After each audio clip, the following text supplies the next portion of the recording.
If you own a Mitsubishi, then check out Rossport. I get almost all of my Stevo parts from Rossport. They provide a large selection of aftermarket and OEM parts, and they're at very competitive prices. The parts get to you as quick as possible, and that's why I've always used Rossport. Check out the link in the description. Hi guys, welcome back to the channel. Today's going to be a big day on Stevo.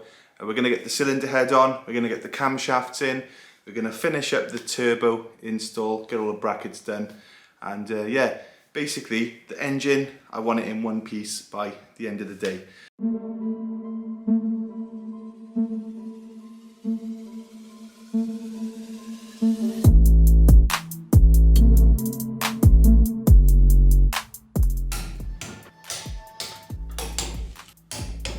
Okay, so the turbo's in.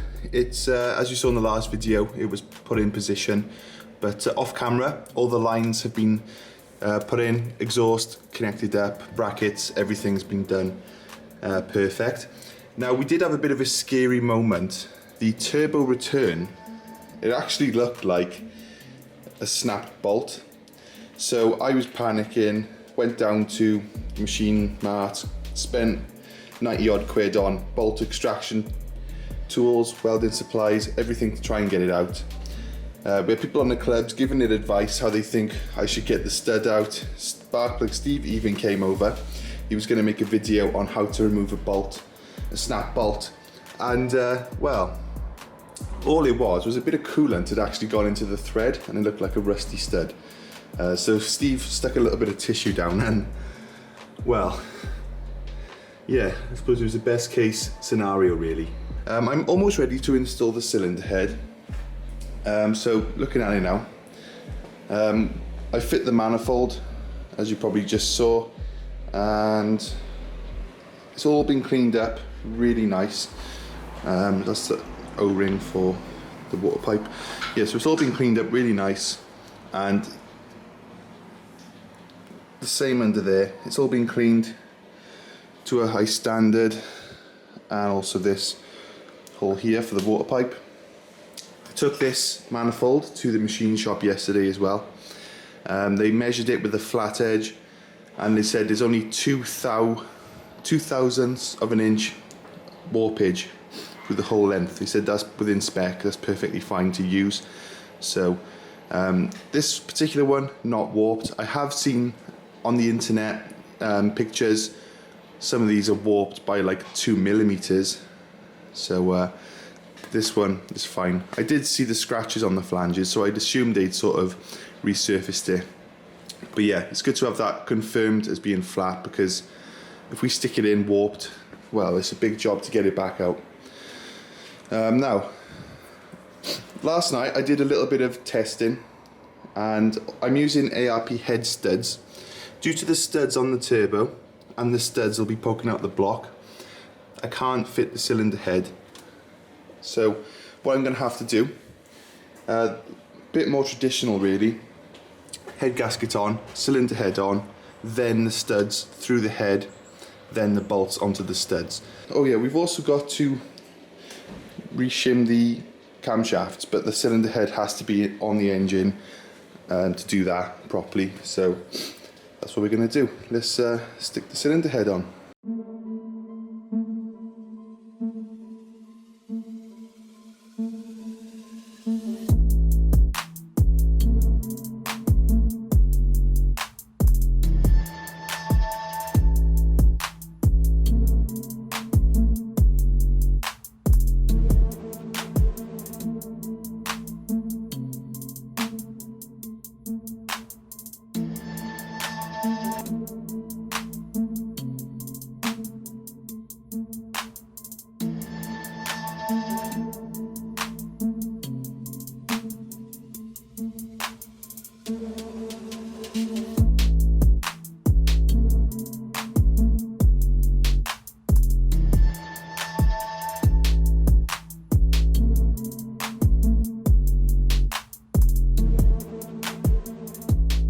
Okay, so first things first, set the torque wrench to 30 foot-pounds.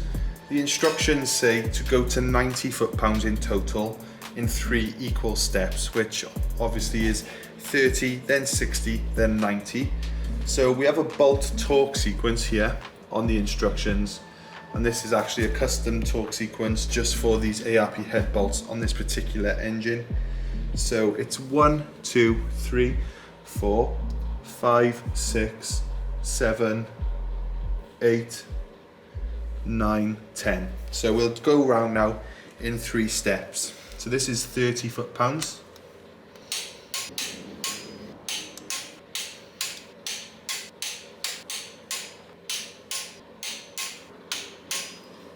Okay, so now we're going to the second phase. So we're up to 60 foot-pounds now of torque, and we're going to do the exact same.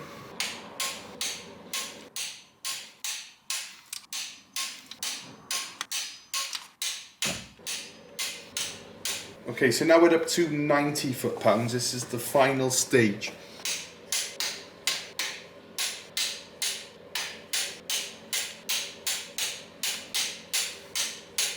Okay, so the cylinder head's now installed. So now the turbo's in place, I can actually tighten the brackets to the specified torque. Before I do that though, I'm going to actually tighten up now the manifold bolts, studs. And what that will do, it'll pull the turbo up into the perfect location, and then I will then tighten the brackets to sort of support that then. So it's important not to tighten the brackets first, because you'll have trouble with getting it to line up, I suppose. Okay, so as you can see, a big day so far on Stevo. Although I just fit the cylinder head, a lot of little bits and bobs I've been doing around that, such as getting the manifold lined up, torqued, all the brackets done, all the lines, things like that. Now, we've come to a point where I'm ready to fit the Jun camshafts. So these are sort of like the equivalent to Kelford Spec B. Probably a bit more aggressive, I've been told, on the ramp angle. They're basically the most aggressive cams you can run, you know, within sort of normal RPM range, unless you're running at like 10,000 RPM. Quite excited to get them on. So we're going to fit them as normal. So just put them in, torque up the caps, and then put the sprockets on the end. I will then have to actually check the bucket clearances, and then depending on what they are, they might have to come back out, and we might have to change the buckets to sort of get the clearances right. So that's really an essential part of fitting cams to the Evo 10. They're not self-adjusting like the older Evos. So yeah, really looking forward to getting these nice shiny cams in the head. The head's looking awesome with all the shiny retainers and things like that. But yeah, let's crack on, let's get them in, and then we can see if they're out of spec or not. So my plan is, I'm going to put the camshafts in, torque them down, and then I'm going to install the sprocket and torque them up with them on the head. It just gives me a safe place to sort of do it. The manual says actually use 2 blocks of wood and a spanner, and I don't really like the thought of that. Brand new camshafts on the floor, I want to keep them nice and clean, so that's why I'm doing it this way. It shouldn't make a difference, I've always done it this way in the past. But anyway, let's get them on.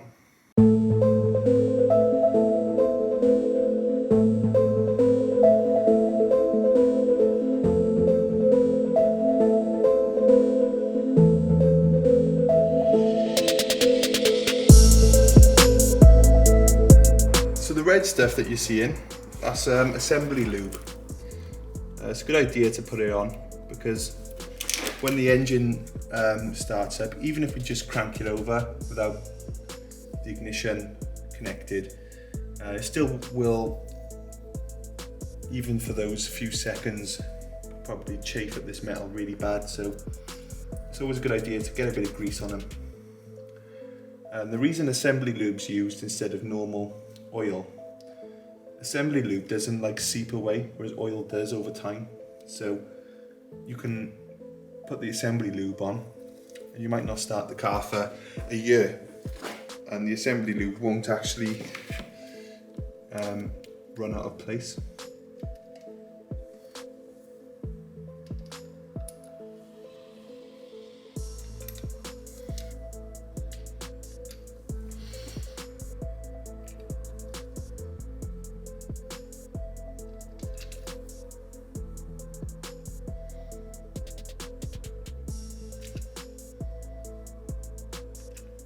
Okay, so before we actually tighten these bolts up, they all need to be dipped in engine oil.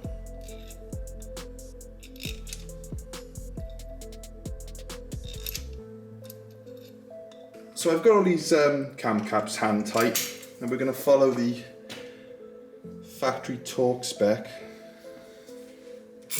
So it's 12 Newton meters.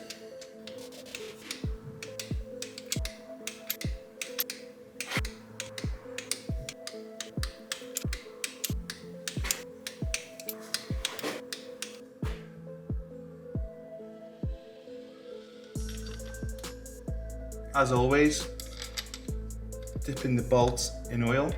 Now there's a two-phase torque sequence on this particular piece. So 1, 2, 3, 4, 17 Newton meters.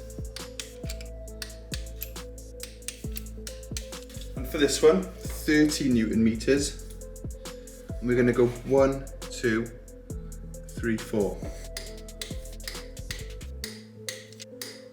There we go, the cams are installed. We're going to check the tolerances in a bit, see if they need to be reshimmed.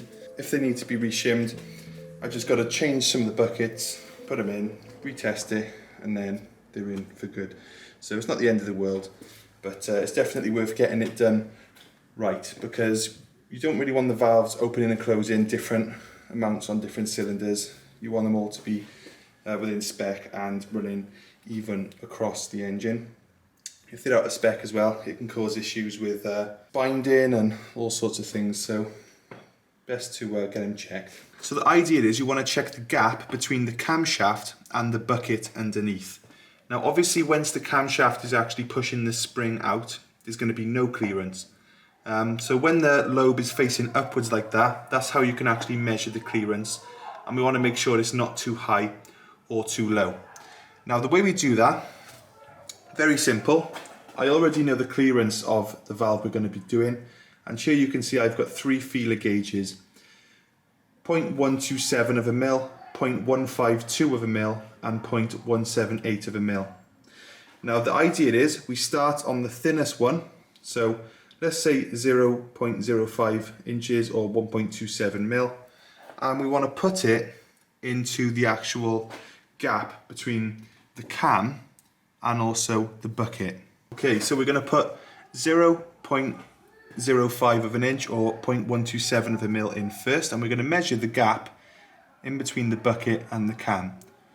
So I slide that in and it goes straight through. So that tells me the gap is bigger than 0.127 mil.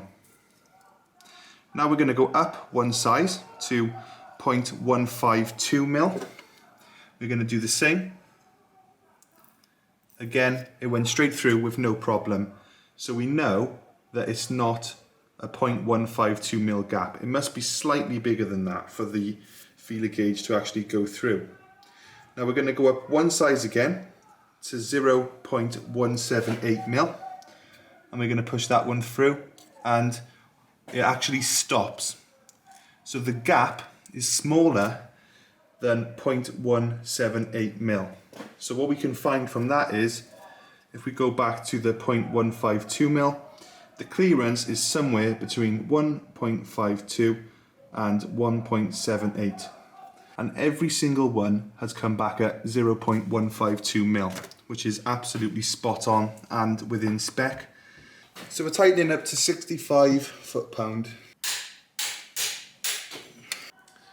So massive progress on Stevo today. We've got everything that I set out to achieve today done and more, especially the fact those cam clearances are all spot on. That's really good. It means I don't have to order replacement shims, take the cams back out, retorque them down, see if it's right. Could be a whole palaver, but thankfully all within spec. And all I have to do now is just simple things, such as fit the timing chain, stick the inlet manifold on, and we're pretty much done then, to be honest.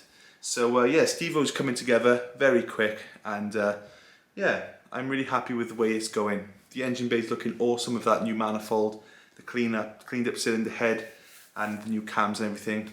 Really excited to see what Stevo can do. But we can't rush it. I've got to take my time, because if we rush things and cut corners, that's going to lead to massive issues down the line. So I'm taking my time and making sure everything is done to the best of my ability. So yeah, if you're liking the content, consider liking the video and also consider subscribing as well, so you don't miss any of my future uploads on Stevo. And I think that's pretty much it. I'll see you in the next one. Cheers guys.